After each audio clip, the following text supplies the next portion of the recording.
Hey, time for some fun facts which allow you to take advantage of certain aspects of the game. Now, let's start with using a shield and a loading weapon.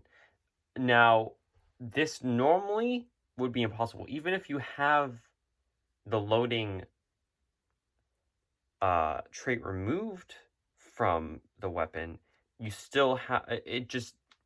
It doesn't mean that you have to put ammunition. It just doesn't mean that you're restricted to one attack with that weapon per turn. The repeating shot infusion from Artificer is the only way to not require the use of a free hand when loading your gun or crossbow, etc. Again, this normally isn't a huge detriment because you can still cast with that free hand, and then if you have like Warcaster or something that makes your crossbow like a focus, then it's not a huge but the one thing you can't do is hold the shield. So the repeating shot means that you're not using ammo and you don't have loading quality, which means you can just fire away. Now, if I recall correctly, there is, I think, Firearm Expert. I don't remember the exact name, but Matthew Mercer has a feat where you can basically load even if both your hands are full. It's kind of like encourages, dual wielding guns. Though guns are normally easier because they run out of shots and then you load, rather than crossbow, which is loading every shot. Here's one thing that's a bit up for debate. So the Gloom Stalker has an ability at 11th level that says once on each of your turns, when you miss a weapon attack, you can make another weapon attack as part of that same action. Now, the question is there a way for us to count a hit as a miss? This is going to sound counterintuitive, but the fact that we get another attack on a miss instead of re-rolling the miss means that if we can find a way to do that, we can still, we can basically get an extra attack for free. To do that, we must ask ourselves, what counts as a miss? Well, a miss cannot be overridden by the hit, for starters. For example, rolling a 1 is a critical failure. Re-rolling that with a halfling luck nullifies the 1, meaning it was never technically a miss. Any re-roll or counting a miss as a hit, again, doesn't count as a miss. Same with abilities that declare, you have to declare before it determines if it's a hit or miss. Bardic Inspiration, the War Cleric's Channel Divinity. These are all great examples of that. Examples of effects that turn hit into a miss, like the Glory Paladin's 20th level ability, nullify the miss and therefore don't count as a miss. Now, what's interesting is the Hobgoblin's Saving Face ability.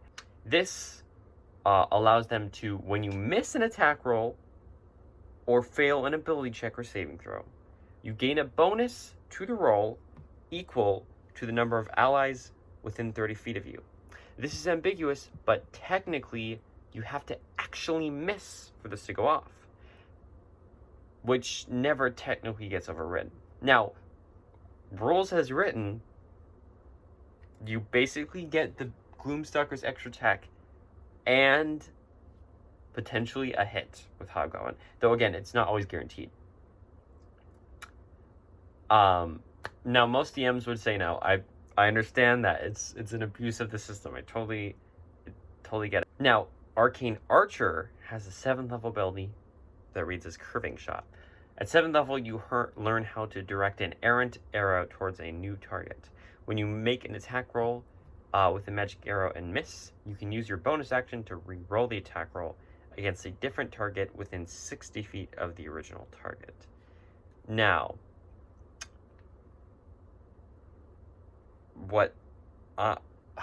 so what's interesting about this is that the attack roll isn't made from your position. So, for example, say you have the Skulker feat where misses don't reveal your position.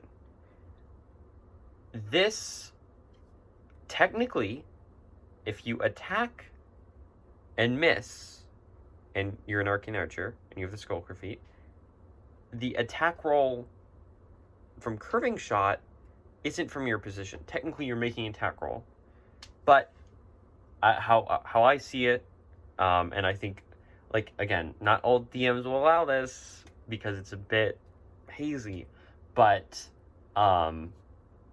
it how I would see it is that you would still stay hidden, which means that potentially if you get that hit off and then you get another hit off, you can make 2 attacks with advantage and the benefit of being unseen. Now, another unique interaction, another ranger ability, is the Hunter Ranger this time.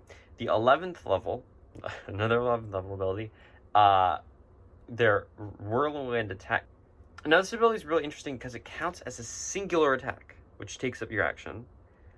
But it makes an attack roll for a different target. Now, what makes this difference? Well, effects that apply to a single attack can potentially apply to multiple targets instead of one.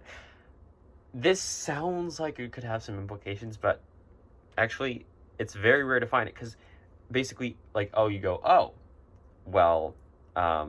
Spirit Shroud, right? That's just gonna be, if you would make the individual text normally, you get that benefit. So anything where you have that would apply to all the creatures as if you attack them, it's no different. So that doesn't help us, right?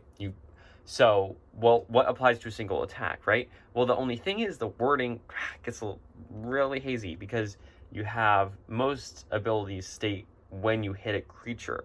And the thing is, we're not hitting one creature, we're hitting multiple. So if you were to Divine Smite, with Whirlwind Attack, you'd still only be able to Divine Smite against one of the targets. It also can't be when you make an attack roll, because you're making more than one attack roll, even though you're only making one attack. It also can't be referring to a singular attack roll, make the attack roll with advantage, because then it would only apply to one. Again, this is a bit hazy, because what is an attack roll, right?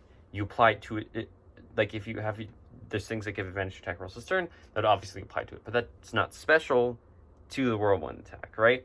The only thing I found that only requires meets the prerequisites, meaning it's an attack and it doesn't apply to a single target, is the Battle Master Maneuver Lunging Attack. It's the only one, which is weird. And so basically, while you won't benefit from the increased reach, obviously, because the Whirlwind is static to 5 feet around you, because it's not technically, like a normal attack roll, because even if you had a reach weapon, it would still be 5 feet. But the superiority damage die technically applies to all targets of the Whirlwind, because it's part of the same attack, and that would apply to all. Lunging Attack would allow you to do that. So it allows you to get the most of that resource. Again,